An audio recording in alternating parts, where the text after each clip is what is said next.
Hello, I'm gonna show you my electric bike.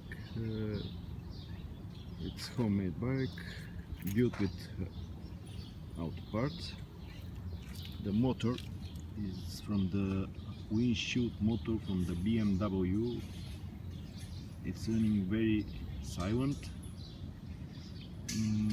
The wheel is running about 100 RPMs, which is equal to 15 kilometers, so 10 miles per hour. There is speed controller on 24 volts and battery on 24 volts. It's little battery, 3 amperes, but I'm driving about 5 kilometers distance with this battery. It's very light.